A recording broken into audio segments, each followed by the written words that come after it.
სუბადრას მოტაცება და უფალი კრიშნას სტუმრობა შრუტადევასა და ბაჰულაშვასთან.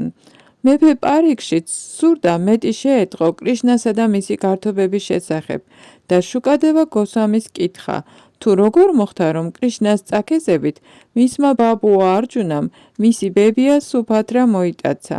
მეფე პარიქშიც ბაბუა მისის მიერ ბებიის მოტაცებისა და მათი დაქორწინების ამბის გაგების დიდი სურვილი ჰქონდა. ამდენად შუკადევა გოსვამიმ შემდეგი ამბავი უამბო.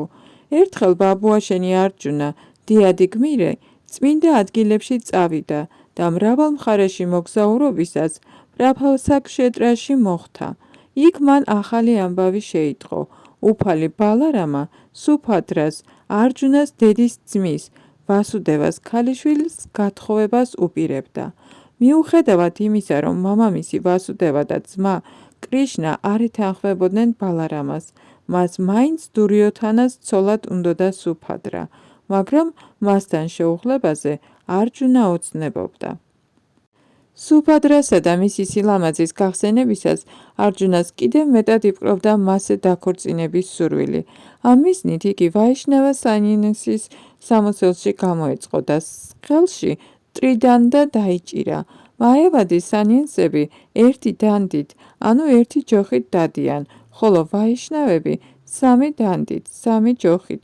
სამი ჯოხი, ანუ ტრიდანდა, იმაზე მიუთითებს, რომ ვაიშნავი სანიასას ღვთების უზენაესი პიროვნების წინაშე აღქმას დებს, ემსახუროს სხეული ჭკუითა და სიტყვებით.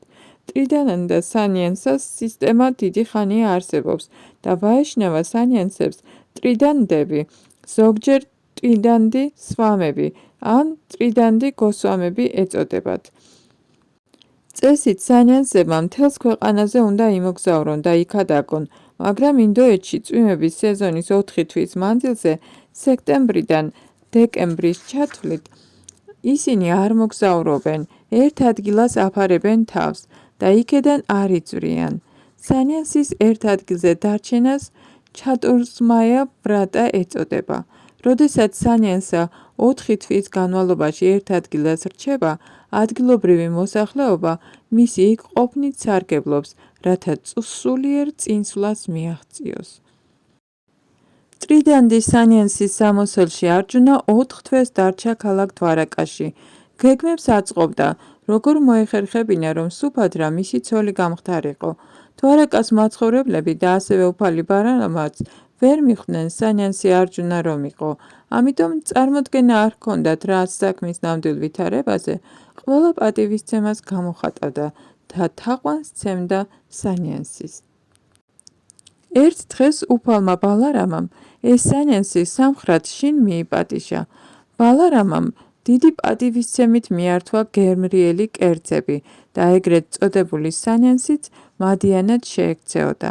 ბალარამაჯის სახლში ჭამის დროს არჯუნა მხოლოდ მშვენიერ სუბადრას უყურებდა, რომელიც თვით სახელოვან გმირებსა და მეფეებსაც აჯადოებდა.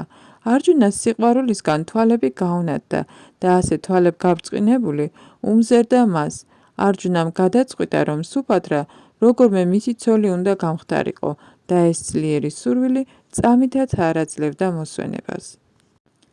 თავად არჯუნა მაჰარაჯა პარიქშიტის ბაბუა არაჩვეულებრივად ლამაზი გახდათ.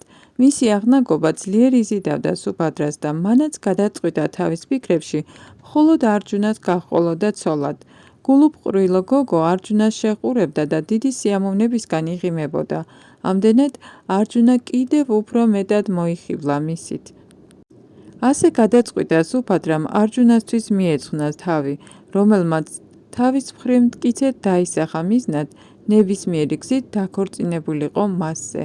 არჯუნა 24 საათი იმას ფიქრობდა, სუბადრა ცოლად როგორ მოეპოვებინა. სუბადრას ცოლად შერთვის ფიქრმა ისე მოიცვა, რომ სრულიად დაკარგა მოსვენება. ერთხელ ეტლში მჯდომი სუბადრა ტაძარში ღმრთების სანახავად გამოვიდა, სასახლის ციხესიმაგრიდან. ამ შემთხვევით ისარგებლა არჯუნამ და ვასუდევასა და დევაკის ნებართვით მოიტაცა იგი. სუბადრას ეტლში შემხდარი საბრძოლველად მოემზადა. მან მშვილდი აღიმართა და ისრებით ახლოს არ უშვებდა მებრძოლებს, რომელთაც მისი შეჩერება ჰქონდათ ნაბრძანები. არჯუნამ სუბადრა წაიყვანა. სუბადრას რომ იტაცებდა, მისმა ნათესავებმა და ოჯახის წევრებმა ტირილი დაიწყეს, მაგრამ არჯუნამ მაინც მოიტაცა ისე, როგორც ლომი იღებს თავის წილ ნადავლს და მიდის. უფალი ბალარამა ძალიან გაბრაზდა, როდესაც შეიტყო, რომ ეგრეთ წოდებული სანიანსი არჯუნა გახლდათ, რომელმაც სუბადრას წასაყვანად მოიფიქრა ეს ყველაფერი და მიაღწია კიდეც თავისას. როგორც ოკეანის ტალღები აზრდებიან ხოლმე სავსე მთვარის დღეს, უფალი ბალარამაც ასეთ ძლიერად განრისხდა. უფალ კრიშნას არჯუნას მხარე ეჭირა, ამიტომ ოჯახის სხვა წევრებთან ერთად ბალარამას დამშვიდებას შეეცადა. მის ტერფებთან დაეცა და ემუდარებოდა ეპატიებინა არჯუნასთვის. მაშინ უფალი ბალარამა დარწმუნდა, რომ სუბადრას არჯუნა უყვარდა და ეამა იმის გაგება, რომ მას არჯუნას ცოლობა სურდა. საქმე გადაწყდა. ახალშეუღლებული წყვილის სასიამოვნოდ ბალარამამ სითვები გააგზავნა. უამრავი ძვირფასეულობა, სპილოები, ეტლები, ცხენები, მსახურები და შინამოსამსახურე ქალები. მაჰარაჯა პარიქშიც ძლიერ სურდა მეტი მოესმინა კრიშნას შესახებ და არჯუნას მიერ სუბადრას მოტაცების ამბის მოყოლის შემდეგ შუკადევა გოსვამიმ სხვა ისტორია გაიხსენა. მითილაში, ვიდეჰას სამეფოს დედაქალაქში, ერთი მეოჯახე ბრაჰმანი ცხოვრობდა. ეს ბრაჰმანი სახელად შრუტადევა უფალი კრიშნას დიდი ერთგული გახლდათ. იმის გამო, რომ მთლიანად კრიშნას ცნობიერებაში იმყოფებოდა, მუდამ უფალს ემსახურებოდა, ჭკუას სავსებით მშვიდი და მატერიალური მიმზიდველობისგან მოწყვეტილი ჰქონდა. იგი დიდად განსწავლული გახლდათ. მთლიანად კრიშნას ცნობიერებაში ყოფნის გარდა სხვა სურვილი არ ჰქონდა რა. თუმცა მეოჯახე იყო, ლუკმა პურის საშონელად თავს არ იკლავდა. იმით კმაყოფილდებოდა, რასაც დიდი ძალისხმევის გარეშე აღწევდა და როგორღაც ასე გაჰქონდა თავი. ცხოვრებისთვის აუცილებელს მხოლოდ იმ რაოდენობით იღებდა, რამდენიც ესაჭიროებოდა, მეც კი არა. ასეთი იყო მისი ბედი. ბრაჰმანს საჭიროზე მეტის მიღების სურვილი არ ჰქონდა და ამდენად განდობილ წმინდა წერილებში მითითებულ ბრაჰმანისათვის განკუთვნილ მარეგულირებელ პრინციპებს მშვიდობიანად ასრულებდა. საბედნიეროდ, მათილას მეფე ბრაჰმანის მსგავსად კარგი ერთგული იყო. ამ სახელოვან მეფეს ბაჰულაშვა ერქვა. მას კარგი მეფის სახელი ჰქონდა გავარდნილი და გრძნობათა დასაკმაყოფილებლად თავისი სამეფოს გაფართოების სურვილი სულაც არ ამოძრავებდა. ასე ცხოვრობდნენ მათილაში უფალი კრიშნას წმინდა ერთგულები, ბრაჰმანი და მეფე ბაჰულაშვა. რადგანაც უფალი კრიშნა დიდად მოწყალე იყო თავისი ორი ერთგულის, მეფე ბაჰულაშვასა და ბრაჰმან შრუტადევასადმი, ერთ დღეს თავის მეეტლეს, დარუკას მითილას სატახტო ქალაქში წაყვანა სთხოვა. უფალ კრიშნას თან ახლდნენ დიადი ბრძენები, ნარადა, ვამადევა, ატრი, ვიასადევა, პარაშურამა, ასიტა, არუნა, ბრაჰასპატი, კანპა, მადრიტია, ჩიავანა და სხვები. უფალმა კრიშნამ და ბრძენებმა ბევრი სოფელი და ქალაქი გაიარეს. მოსახლეობა ყველგან დიდი პატივისცემით ხვდებოდა და თაყვანისცემისას სხვადასხვა საგნებს თავაზობდა მათ. როდესაც მოქალაქეები უფლის სანახავად მივიდნენ და ყოველმა მათგანმა ერთ სასახლეში მოიყარა თავი, გეგონებოდათ იქ მზე იმყოფებოდა მრავალ თანამგზავრ პლანეტასთან ერთადო. მგზავრობისას უფალმა კრიშნამ და ბრძენებმა გაიარეს სამეფოები ანარტა, თანვა, კურუჯანგალა, კანკა, მასტია, პანჩალა, კუნტი, მათუ, კეკაია, კოშალა და არნა და ამდენად იმ ადგილებში კაცსა და ქალს პირისპირ შეეძლო უფალი კრიშნას დანახვა. ასე განიცდიდნენ ისინი ზეციურ ბედნიერებას, უფლისადმი სიყვარულით და სინაზით სავსე გახსნილი გულებით. უფლის სახის ხილვისას ეჩვენებოდათ, რომ თვალებით ნექტარს ვამდნენ. როდესაც კრიშნას ხედავდნენ, სიცოცხლეზე ყოველგვარი უმეცრული წარმოდგენა უქრებოდათ. სხვადასხვა ქვეყნებში გამოვლისას, მის სანახავად მოსულ ხალხს უფალი მარტო ერთი შეხედვით ბედნიერებით ავსებდა და ყოველგვარი უმეცრებისგან ათავისუფლებდა.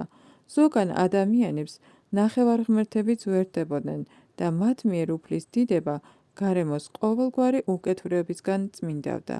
ასე თანდათანობით მიაღწია უფალმა კრიშნამ ვიდეჰას სამეფოს. როდესაც მოქალაქეებმა უფლის ჩამოსვლა შეიტყვეს, უსაზღროდ ბედნიერება იგრძნეს და საჩუქრებით ხელდამშვენებულები მის შესაგებებლად გამოვიდნენ. უფლის დანახვისთანავე გულები ტრანსცენდენტული ნეტარებით გაეფურჩქნათ, სწორედ ისე, როგორც ლოტოსის ყვავილი იშლება მზის ამოსვლისას. უწინ მათ უბრალოდ სმენოდათ დიადბრძენთა სახელები, ნახვით კი არასოდეს ენახათ. ახლა კი უფალი კრიშნას წყალობით, როგორც დიადი ბრძენების, ასევე უფლის ხილვის საშუალება მიეცათ. კარგად იცოდნენ რა, რომ უფალი იქ მათდამი წყალობის გამოსაჩენად მივიდა, მეფე ბაჰულაშვა და ბრაჰმანი შრუტადევა მაშინვე მის ლოტოსის ტერფებთან დაეცნენ და თაყვანი სცეს. ხელდაკრეფილმა მეფემ და ბრაჰმანმა უფალი კრიშნა და ყველა ბრძენი ერთდროულად მიიპატიჟეს შინ. ორივე საამებლად უფალი კრიშნა ორად გავრცელდა და ორივესთან წავიდა, თუმცა ვერც მეფე და ვერც ბრაჰმანი ვერ მიხვდნენ, რომ უფალი მეორესაც ესტუმრა. ორივეს ეგონა, რომ უფალი მხოლოდ მასთან მიბრძანდა. ის, რომ კრიშნა და მისი თანამგზავრები ორივე სახლში იმყოფებოდნენ, თუმცა ბრაჰმანიცა და მეფეც ფიქრობდა, რომ იგი მხოლოდ მასთან იყო. ღმრთების უზენაესი პიროვნების კიდევ ერთ სიდიადეს წარმოადგენს. წმინდა წერილებში ეს სრულყოფილება აღწერილია როგორც ვაიბჰავა პრაკაშა. როდესაც უფალმა კრიშნამ 16,000 ცოლი შეირთო, მაშინაც 16,000 სახედ გავრცელდა და თითეული მათგანი ისეთივე ძლევამოსილი იყო, როგორც თვითონ უფალი. მსგავსად ამისა, როდესაც ბრაჰმამ კრიშნას ძროხები, ხბოები და მენახილე ბიჭები მოიპარა, კრიშნა უამრავ ასეთ ძროხად, ხბოდ და ბიჭად გავრცელდა. ბაჰულაშვა ვიდეჰას მეფე მეტად გონიერი და სრულყოფილად აზრდილი გახდათ. იგი გაოცებული იყო იმ გარემოებით, რომ ამდენი დიადი ბრძენი ღმრთების უზენაეს პიროვნებასთან ერთად მის სახლში პირადად იმყოფებოდა. მან შესანიშნავად უწყოდა, რომ განპირობებული სული, განსაკუთრებით ამქვეყნიური საქმეებით დაკავებული, სავსებით წმინდა ვერ იქნებოდა. მაშინ, როდესაც ღმრთების უზენაესი პიროვნება და მისი წმინდა ერთგულები მუდამ ტრანსცენდენტული არიან მიწიერი სიბილწის მიმართ. ამიტომ, როდესაც ნახა, რომ ღმრთების უზენაესი პიროვნება, კრიშნა და ყველა დიადი ბრძენი მის სახლში იმყოფებოდა, გაოცებული იყო და უმიზეზო წყალობისთვის მადლობას წირავდა უფალ კრიშნას. იგი თავს დიდად დავალებულად გრძნობდა და სურდა რა შეძლების დაგვარად უკეთ მიეღო სტუმრები, რბილი სკამებისა და ბალიშების მოტანა ბრძანა და უფალი კრიშნა და ბრძენები მეტად მოხერხებულად მოთავსდნენ. ამ დროს მეფე ბაჰულაშვას ჭკუა მეტად მოუსვენრად ჰქონდა, არა რაღაც პრობლემების, არამედ სიყვარულისა და ერთგულების დიდი ექსტაზის გამო. გული უფლისა და მისი თანამგზავრებისადმი სიყვარულითა და სინაზით აევსო. თვალზე აღფრთოვანების ცრემლი მოადგა. მისი ბრძანებით ღვთაებრივი სტუმრების ფეხის დასაბანად ყველაფერი მოამზადეს და დაბანის შემდეგ მან და მისი ოჯახის წევრებმა წყალი თავზე ისხურეს. ამის შემდეგ მან სტუმრებს მშვენიერი გირლანდები, სანდლის ნელსაცხებელი, ნელსაკმეველი, ახალი ტანსაცმელი, სამკაულები, სანთლები, ძროხები და ხარები მიართვა. თავისი სამეფო მდგომარეობის შესაფერი ქცევით ყველა მათგანს ამგვარად სცა თაყვანი. როცა ყველა კარგად დანაყრდა და მოხერხებულად მოთავსდა, ბაჰულაშვა უფალი კრიშნას წინაშე წარსდგა და მისი ლოტოსის ტერფებს მოეხვია. კალთაში დაილაგა, ზელა დაუწყო და ტკბილი ხმით უფალს ადიდებდა. ჩემო ძვირფასო უფალო, შენ ყველა ცოცხალი არსების წესული ხარ და როგორც გულში მყოფმა მოწმემ ყველას მოქმედებები იცი. ამიტომ მოვალეობით დაკავშირებულნი მუდამ შენს ლოტოსის ტერფებზე ვფიქრობთ, რათა საიმედო მდგომარეობაში ვიყოთ და შენი მარადიული სამსახურიდან არ გადავუხვიოთ. იმის შედეგად, რომ გამუდმებით გვახსოვს შენი ლოტოსის ტერფები, სიკეთე გამოიჩინე და პირადად ესტუმრე ჩემს სახლს, რათა უმიზეზო წყალობით ამავსო. ჩემო ძვირფასო უფალო, ჩვენ შენი მრავალი ნათქვამი გვსმენია, სადაც ამტკიცებ, რომ შენი წმინდა ერთგულები უფრო ძვირფასი არიან შენთვის, ვიდრე უფალი ბრაჰმა, ან შენი მარადიული მსახური ბედის ქალღმერთი. ერთგულები უფრო ძვირფასი არიან შენთვის, ვიდრე შენი პირველი ვაჟი უფალი ბრაჰმა და მე დარწმუნებული ვარ, ასე მოწყალედ იმისთვის ეწვიე ჩემს სახლს, რომ შენი ღვთიური განაცხადი დაამტკიცო. ვერ წარმომიდგენია შენი უმიზეზო წყალობისა და მუდამ კრიშნას ცნობიერებაში დაკავებული ერთგულისადმი სიყვარულის გაგების შემდეგაც კი როგორ შეუძლიათ ადამიანებს უღმერთოები და დემონურები იყვნენ. როგორ ძალუძ შენ ლოტოსის ტერფების დავიწყება. ჩემო ძვირფასო უფალო, ჩვენთვის ცნობილია, რომ ისეთი კეთილი და ლმობიერი ხარ, რომ ადამიანს, რომელიც ყველაფერს ტოვებს, რათა თავი კრიშნას ცნობიერებას მიუძღვნას, ამ წმინდა სამსახურის სანაცვლოდ, ზოგჯერ საკუთარ თავს აძლევ. იადუს დინასტიაში შენი მისიის შესასრულებლად გამოჩნდი, რათა შენთან დააბრუნო განპირობებული სულები, რომლებიც მატერიალური ყოფიერების ცოდვილი ან მოქმედებებში ლპებიან და ამ მოვლენების დიდება უკვე მთელს სამყაროს მოეფინა. ჩემო ძვირფასო უფალო, შენ უსაზღრო წყალობისა და სიყვარულის ოკეანე ხარ. შენი ტრანსცენდენტული ფორმა ნეტარებით, ცოდნითა და მარადიულობითაა სავსე. შეამასუნდრას კრიშნას მშვენიერი სახით, შენ ყველას გულის მოსჯადოება შეგიძლია. შენი ცოდნა უსაზღროა და იმისთვის, რომ ადამიანებს ერთგულის სამსახურის შესრულება ასწავლო, შენი ინკარნაცია ნარაიანა გამოგზავნე, რომელიც ბადარა ნარაიანაში მკაცრ ასკეზებსა და ეპითემიებს ასრულებს. ამიტომ იყავ მოწყალე, მიიღე ჩემი თავდაბალი თაყვანისცემა შენს ლოტოსის ტერფებთან. ჩემო ძვირფასო უფალო, გევედრები შენ და შენს თანამგზავრებს, დიად ბრძენებსა და ბრაჰმანებს, დარჩით ჩემს სახლში, რათა სახელოვანი მეფე ნიმის ოჯახი რამდენიმე დღით მაინც გაასპეტაკოს შენი ლოტოსის ტერფების მტვერმა. უფალმა კრიშნამ ერთგულს უარი ვერ უთხრა და ბრძენებთან ერთად რამდენიმე დღე დაჰყო იქ, რათა ქალაქი მათილა და მისი მოქალაქეები განეწმინდა. ამასობაში ბრაჰმანი, რომელიც იმავე დროს ღებულობდა უფალ კრიშნასა და მის თანამგზავრებს, ტრანსცენდენტულ სიხარულს მოეცვა. როცა სტუმრებს დასაჯდომად კარგი ადგილები შესთავაზა, ბრაჰმანმა ცეკვა დაიწყო და მოსასხამი თავის გარშემო ააფრიალა. შრუდადევა სულაც არ გამოერჩეოდა სიმდიდრით და ღირსეულ სტუმრებს, კრიშნასა და ბრძენებს მხოლოდ ლეიბები, ფიცრები, ჭილოფები და ასე შემდეგ შესთავაზა. მაგრამ როგორც შეეძლო, ისე შეეგება მათ. იგი აქებდა უფალს და ბრძენებს ცოლთან ერთად ყოველ მათგანს ფეხებით დაჰბანა. შემდეგ წყალი აიღო და ოჯახის წევრებს ასხურა და თუმცა ბრაჰმანი ძალიან ღარიბი ჩანდა, იმ დროს იგი ყველაზე ბედნიერი იყო. ვიდრე შრუტადევა უფალ კრიშნასა და მის თანამგზავრებს ეგებებოდა, ტრანსცენდენტულ მსახურებაში თავდავიწყებას მიეცა. უფლისა და მისი თანამგზავრების შეძლების დაკვარად დახვედრის შემდეგ, მან მოიტანა ხილი, საკმეველი, სურნელოვანი წყალი, სურნელოვანი თიხა, ტულასის ფოთლები, ბალახი კუშა და ლოტოსის ყვავილები. ეს ყველაფერი ძვირი არ იყო და ადვილადაც იშოვნებოდა, მაგრამ ერთგულების სიყვარულით იყო მირთმეული და უფალმა კრიშნამ და მისმა თანამგზავრებმა სიხარულით მიიღეს. ბრაჰმანის მეუღლემ უბრალო კერძები მოამზადა, ბრინჯი და დალი. უფალმა კრიშნამ და მისმა თანამგზავრებმა სიამოვნებით მიირთვეს, ვინაიდან ერთგულის სიყვარულით გახდათ შეთავაზებული.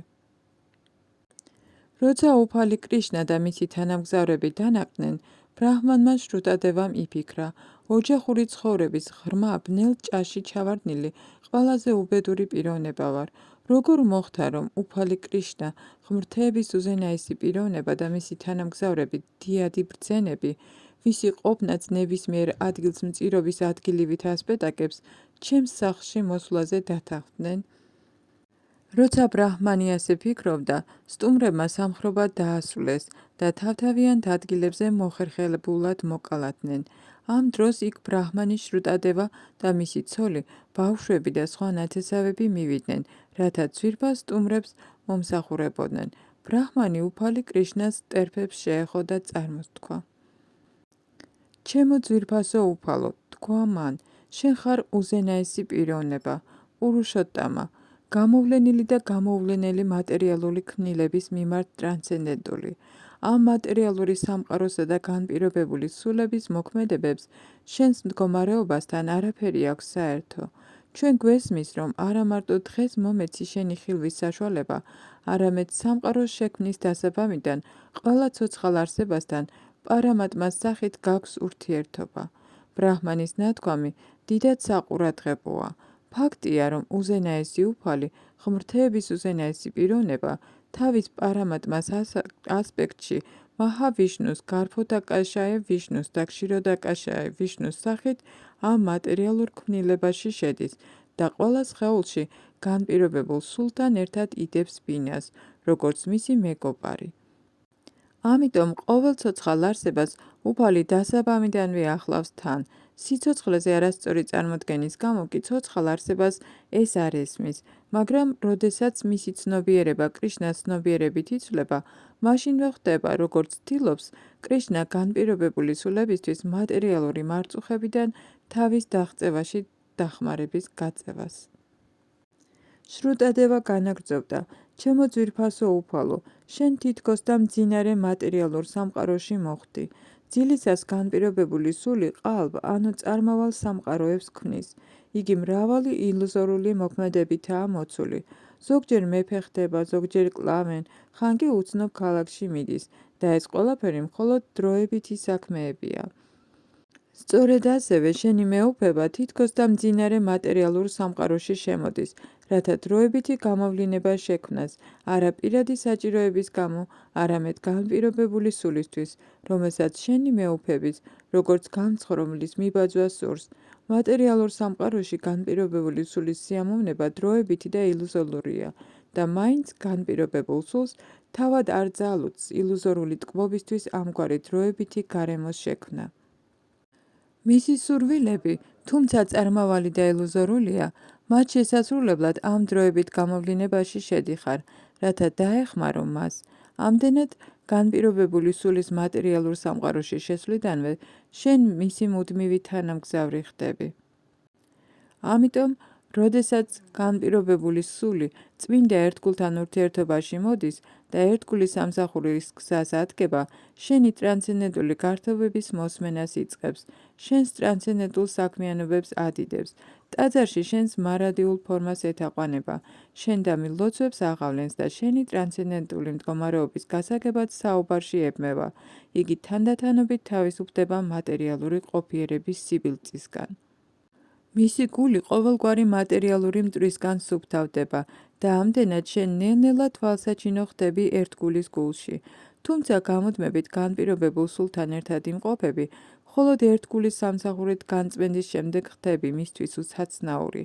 კარმიული საქმიანობით მოტყუებულთ, რომლებიც ვედურ მითითებებს ასრულებენ, ან ჩვეულების მიხედვით მოქმედებენ, სიცოცხლის სხეულისეული წარმოდგენის გარეგნული ბედნიერება ატყვევებთ. ამგვარ პიროვნებებს შენ არ ეჩვენები, პირიქით შორს რჩები მათგან, მაგრამ ის, ვინც შენი ერთგულის სამსახურის გზას ადგება და გულს შენი წმინდა სახელების გალობით იწმენს, ადვილად ხვდება, რომ შენ მისი მარადიული თანამგზავრი ხარ. ნათქვამია, რომ ერთგულის გულში მჯდომი შენი მეუფება მითითებებს აძლევ მას, ვისი მეოხებითაც სწრაფად შეუძლია შენთან დაბრუნება. შენს მიერ მოცემული ეს უშუალო მითითება ერთგულს გულში შენს არსებობას უმჟღავნებს. მხოლოდ ერთგულს შეუძლია მაშინვე მიხვდეს თავის გულში შენს არსებობას, მაშინ როდესაც პიროვნებისთვის, რომელსაც სიცოცხლეზე მხოლოდ სხეულისეული წარმოდგენა აქვს და გრძნობათა დაკმაყოფილებით არის დაკავებული, მუდამ იოგა-მაიას ფარდით დაფარული რჩები. ამგვარი პიროვნება ვერ მიხვდება, რომ შენ ძალიან ახლოს მის გულში იმყოფები, არაერთ გულისთვის შენ მხოლოდ საბოლოო სიკვდილს წარმოადგენ. მათ შორის იგივე განსხვავებაა, რაც იმ კატებს შორის, პირით კნუტი რომ მიყავს და ვირთხა რომ უკავია. კატის პირში ვირთხა სიკვდილს გრძნობს, ხოლო კნუდი დედობრივ სიყვარულს. სწორედ ასევე შენ ყველასთვის არსებობ, მაგრამ არაერთგული საბოლოოდ დაუნდობელ სიკვდილად აღგიქვამს, მაშინ როდესაც ერთგულისთვის უმაღლესი დამრიგებელი და ფილოსოფოსი ბრძანდები. ამიტომ ათეისტი ღმერთის არსებობას სიკვდილის სახით შეიცნობს, ერთგული კი მუდამ თავის გულში გრძნობს მის ყოფნას, მისგან მითითებებს იღებს და არ ეხება რა მატერიალური სამყაროს სიბინძურე ტრანსცენდენტულად ცხოვრობს. შენ ხარ უზენაესი გამგებელი და მატერიალური ბუნების მოქმედებათა ზემოდამხედველი.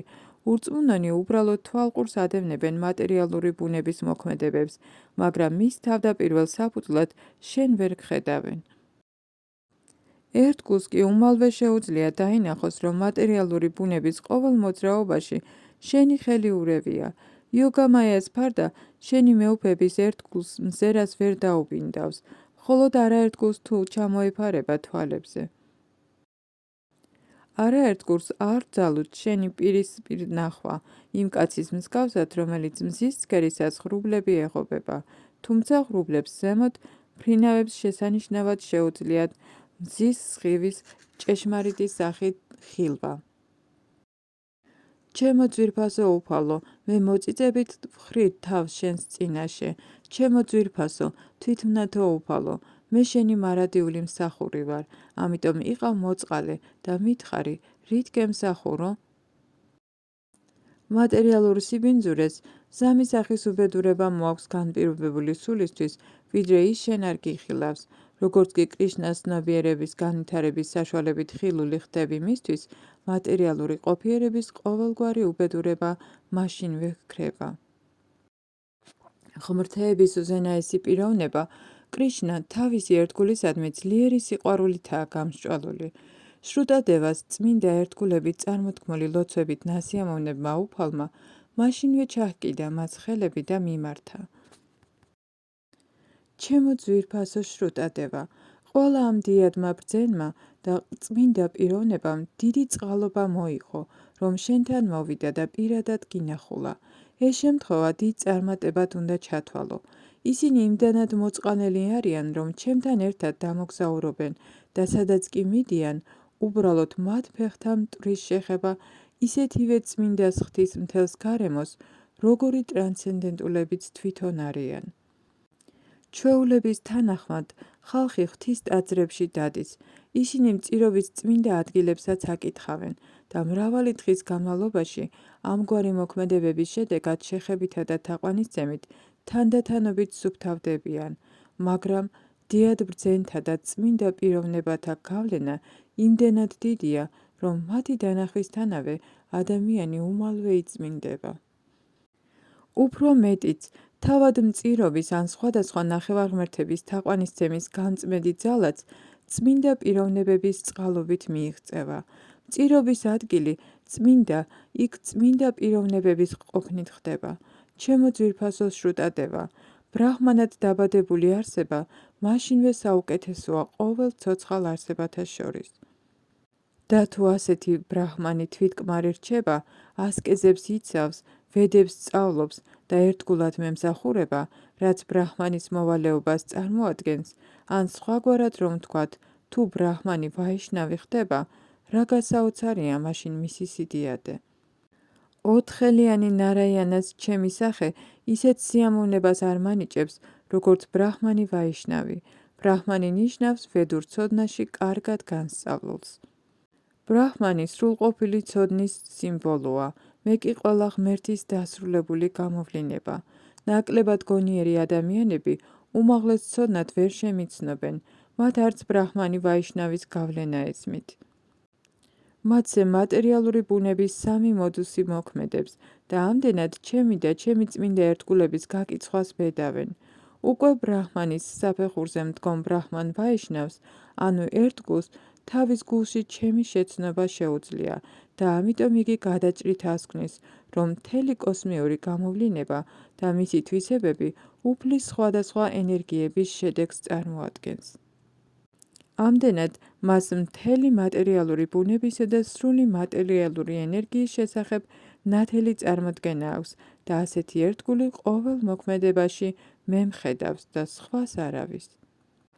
ჩემო ძვირფასო შრუტადება, ამიტომ შეგიძლია ყველა ეს დიადი წმინდა პიროვნება, ბრაჰმანი და ბრძენი, ჩემს ჭეშმარიტ წარმომადგენლად ჩათვალო.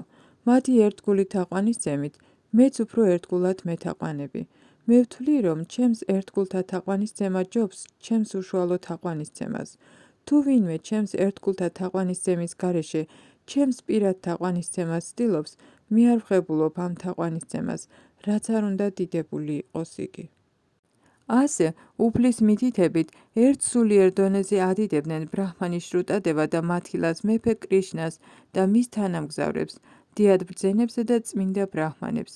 საბოლოოდ ბრაჰმანმა და მეფემ სულიერ სამყაროში გადასვლის უმაღლეს მიზანს მიაღწიეს. ერთგული უფალი კრიშნას გარდა არავის ცნობს და კრიშნას ყველაზე მეტად უყვარს თავისი ერთგული.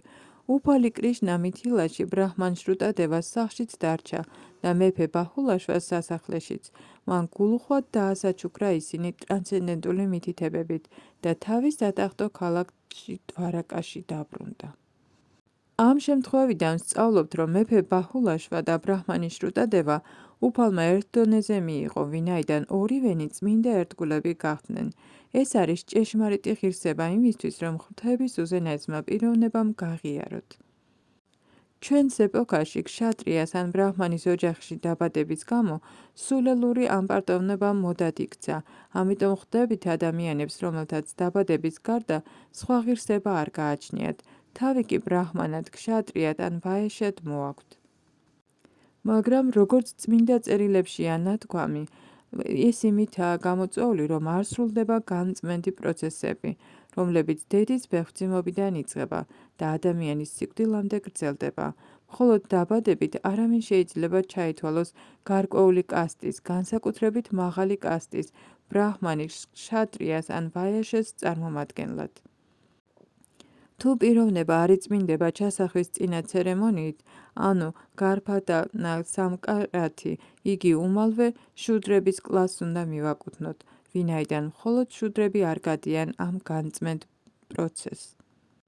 ინტიმური ურთიერთობა კრიშნას ცნობიერების განწმენდი პროცესის გარეშე უშუალოდ შუდრების და ცხოველებისთვის არის დამახასიათებელი, მაგრამ კრიშნას ცნობიერება უმაღლეს სრულყოფილებას წარმოადგენს, რომლის გზითაც ყველას შეუძლია ვაიშნავის საფეხურს მიაღწიოს.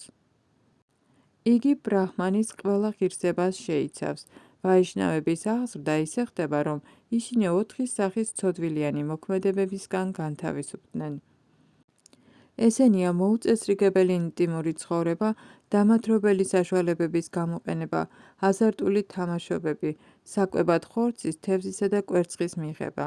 ამ მოსამზადებელი კვალიფიკაციის გარეშე ადამიანი ვერ მიაღწევს ბრაჰმანის საფეხურს და ღირსეულ ბრაჰმანად გახდომის გარეშე კი ჭეშმარიტი ერთგული ვერ გახდება.